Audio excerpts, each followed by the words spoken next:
আমাদের কথা উঠবে, একটা প্রশ্ন জাগবে যে তবুও তো আমাদের মধ্যে অনেক মানুষ আছে যে তবুও তো সে গুনার কাজে লিপ্ত থাকছে, সে তো গুনাহ করেই যাচ্ছে, সে তো যে কাজের সঙ্গে জড়িত ছিল, হয়তো বা কেউ নেশা পান করে, বেড়ি খায়, আপনার সিগারেট পান করে, তাহলে সে যে সিগারেট ছাড়ে না, তো আল্লাহ রাব্বুল ইজ্জাতের যে ওয়াদা, নবী মুহাম্মদ সাল্লাল্লাহু আলাইহি ওয়াসাল্লাম যে বলেছেন যে তোমাদের জন্য এই মাসটা হচ্ছে রহমতের মাস, এই মাসটা হচ্ছে বরকতের মাস, এবং সবচেয়ে যেটা বড় আমাদের জন্য উপকারিতার যেটা মাধ্যম, সেটা হচ্ছে ইবলিস শয়তানকে আল্লাহ রাব্বুল ইজ্জাত কি করেন, দেনিয়ে দেন। কিন্তু তা সত্ত্বেও আমাদেরকে কেন আসার করে, এটা প্রশ্ন যাবে কি যাবে না? অবশ্যই যাবে, যে আমাদের মধ্যে অনেকটা আসার করে। হয়তো আমি কোনো গুনাহের সঙ্গে জড়িত, তো সেটা তো আমিও ডুবে আছি, আপনিও ডুবে যাচ্ছেন, কিংবা আমাদের সমাজের মানুষ ডুবে যাচ্ছে, তো কথাটা তো দ্বিমত হয়েছে।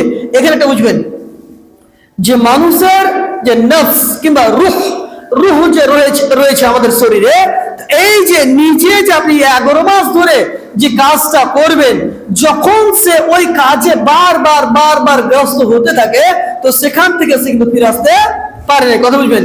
তার কারণ দেখবেন একজন ব্যক্তিকে হয়তোবা সে মদ্যপান করে না, কিংবা অশ্লীলতা জুয়ার আড্ডা কোনোদিন যায়নি, হঠাৎ করে কোনো কারণবশত নিজের বন্ধুর সঙ্গে চলে গেছে, কিন্তু দেখবেন যে সে যতক্ষণ পর্যন্ত সেখানে থাকবে ততক্ষণ পর্যন্ত সে কষ্ট অনুভব করবে। কেন?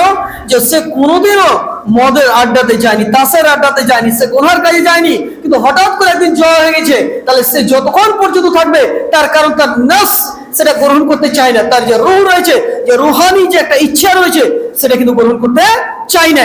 কিন্তু সে ঠিক সেই মতো একজন ব্যক্তি মনে করেন জীবনে সে নামাজ পড়েনি, একদিন হঠাৎ করে হয়তো তার দাদা কিংবা তার আব্বা বলছে যে ভাইজান কিংবা আমার পুত্র তো নামাজ কেন পড়বে না, তাকে আপনি ফুসলা আপনি মসজিদে নিয়ে এলেন, সে নামাজে তো এসছে, কিন্তু সে তৃপ্তি পায় না, সে কিন্তু আনন্দ পায় না। কেন বলেন তো?